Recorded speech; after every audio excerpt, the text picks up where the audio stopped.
Mahigpit ang utos ni Pangulong Ferdinand R. Marcos Jr. na wakasan ang pang-aabuso sa mga bata sa bansa. Ito'y matapos lumabas ang isang ulat na 3 bata ang nabibiktima ng isang adult trafficker.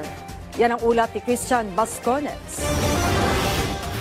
Nag-send ng friend request sa Facebook, nag-alok ng trabaho at pinadalhan ng pera. Ito ang diskarte ng mga nang-aabuso sa mga menor de edad noon. Ayon kay alias Ruby, sa pagharap niya sa committee hearing sa Senado.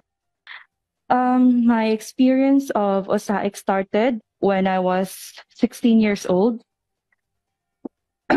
I just graduated high school, and a stranger from Facebook Messenger specifically, which is now Meta, sent me a friend request in Facebook and sent me a message in Messenger asking if I needed a job. During that time, nangailangan po talaga ako ng trabaho. And pagdating ko doon, hindi ko agad nalaman na iba yung trabaho na daratnan ko. Sa isang loob ng bahay, may 3 kwarto, may sofa, parang normal lang na bahay ng isang pamilya. Pero nakita ko yung mga babae na lumabas ng kwarto, half naked sila. Nashock ako. Never kong in-expect yun, kaya nashock talaga ako. Pero, at nagsundo sa akin na mama, who is yung kausap ko nung time na yon. Sabi ko, pwede bang umuwi na lang ako, bawiin ko na lang yung deal ko with yung perpetrator na nag-chat sa akin sa Facebook. At dahil sa tindi ng pangangailangan, tumagal ang pagtakas niya sa pang-aabuso. Nag-usap kami kinabukasan, doon niya sinabi sa akin yung totoong trabaho ko.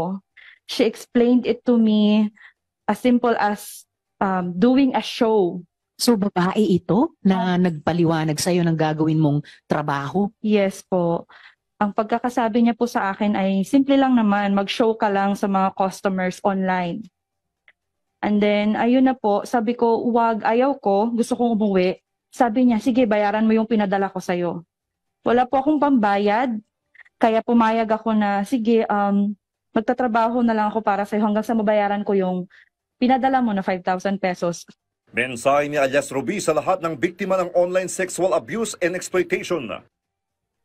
I am taking this chance to call out to all the other survivors or victims yet na hindi pa kayang magsalita para sa mga sarili nila.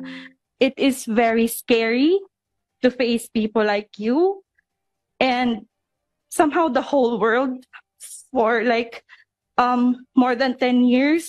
Sa pag-aaral ng International Justice Mission, sa bawat isang adult trafficker, mayroong 3.5 child victims ang naitala. Kadalasan ang mga salarin ay mga kamag-anak o kakilala ng mga biktima. Karamihan sa mga nagiging biktima ay edad 12 pababa at ang mga gumagawa at karamihan din sa mga nagbebenta ng mga malalaswang video ay babae. Sa Comprehensive Analysis ng Online Sexual Abuse and Exploitation of Children o OSAIC ng grupong Deep Web Connect na tinawag na Operation Maria, ang pinakabatang na biktima ng OSAIC ay 1 taong gulang at karamihan din ay 10 taong gulang pataas. Karamihan ng mga biktima ay mga Pilipino, Chinese, Japanese at iba pang non-Asian nationalities. Binabatay ang kategorya ng mga content na binebenta sa edad, nasyonalidad at uri ng pang-aabuso. Mas talamak ang bentahan ng video ng locally produced kaysa sa foreign content at karamihan dito ay mga nakaw na larawan o mga leaked private conversations. Nakakagulat pa sa nalaman ng research na ito dahil ang ilan sa mga nagbebenta ay self-produce o sariling gawa ng mga menor de edad na sila ring mismo ang kusang nagbebenta. Yung iba ay tinatakot para gumawa ng content. Tugon naman ang kumpanya ng Meta na mother company ng Facebook at Instagram. Ang higit 40,000 tauhan na nakabantay lang sa safety ng paggamit ng social media applications 24/7. That is a result of collaboration, in this case with your good office, but in general with the government of the Philippines. So I'm very happy to be in the room with General Yang and the PNP and the ACG, the NBI, with DICT, with the Office of Cybercrime and other agencies and IJM that we collaborate with. Una nang binigyang diin ng Pangulong Ferdinand R. Marcos Jr. sa kanyang mensahe kung gaano kaseryoso ang pamahalaan na wakasan ang pang-aabuso sa mga bata sa bansa. Let us build a world where justice and compassion prevail and every child's safety and dignity are upheld.